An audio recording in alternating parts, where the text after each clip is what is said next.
Et donc on se retrouve avec le docteur Isabelle Imbert. Isabelle Imbert, bonjour. Bonjour. Alors, d'abord, une petite question. C'est quoi le laboratoire architecture et fonctions macromoléculaires biologiques?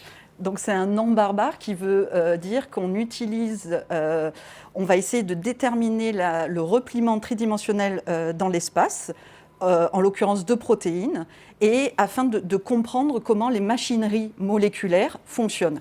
Et donc on travaille sur différents modèles d'études, et en l'occurrence, pour ma part, depuis une vingtaine d'années, je suis fascinée par les machineries moléculaires qu'ont développées les virus pathogènes pour l'homme. Mon arrivée dans ce laboratoire, c'était en octobre 2003, au même moment que l'émergence du premier coronavirus hautement pathogène pour l'homme, le SARS coronavirus, qui est malheureusement le numéro 1.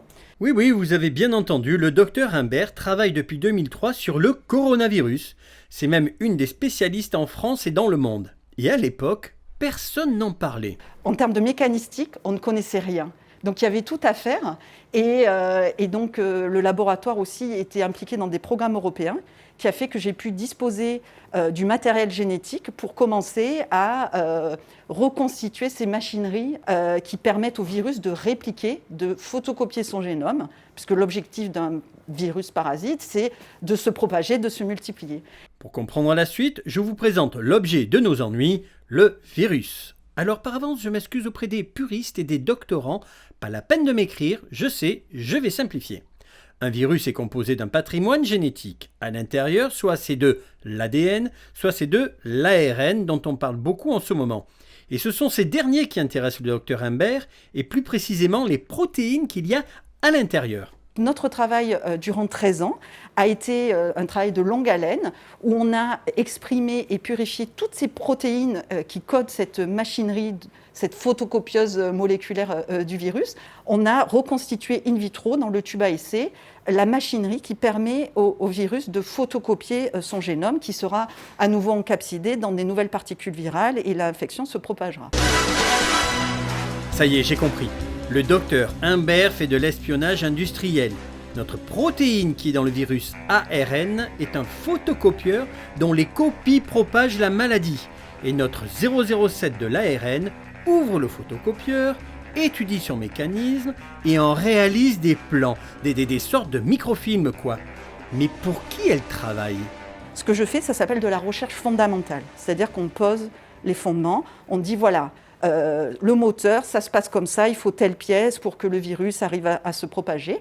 Et après, toutes ces informations où on plante le décor en termes de mécanistique sont utilisées pour la recherche dite appliquée, c'est-à-dire essentiellement donc, les industries pharmaceutiques qui vont essayer de trouver des inhibiteurs, des grains de sable qui vont aller se mettre dans les rouages de cette mécanique pour stopper l'infection. Mais sa quête d'ARN ne s'arrête pas là. Après avoir mis le photocopieur dans un tube à essai, voilà maintenant qu'Isabelle Imbert veut le mettre sur ordinateur. Donc en fait, la direction que l'on prend est une direction interdisciplinaire et je me suis associée à des informaticiennes et on s'est lancé comme défi de modéliser cette machinerie moléculaire du SARS coronavirus 2 en utilisant des approches qu'on appelle d'intelligence artificielle, c'est-à-dire que le but c'est de réaliser des algorithmes pour que cette photocopieuse virale, on l'ait dans l'ordinateur. L'objectif après c'est de pouvoir l'appliquer à d'autres virus, de pouvoir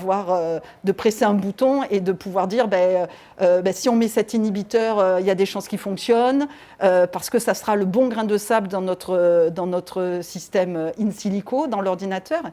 Quel regard vous posez-vous sur ce coronavirus? S'il était en face de vous, vous lui diriez quoi? Je comprends pas, c'est-à-dire que les coronavirus, c'est des virus très anciens qui circulent depuis toujours dans la population humaine. Et pourquoi il a fallu attendre 2003, SARS-1, 2012, MERS coronavirus et 2019? Pourquoi, voilà, tous ces 7-8 ans d'un coup? Pourquoi? Et ça, j'arrive pas à comprendre en fait. Donc voilà, je sais pas ce que je lui demanderais, mais je dirais mais lâche-nous quoi. C'est pas très scientifique. Hein.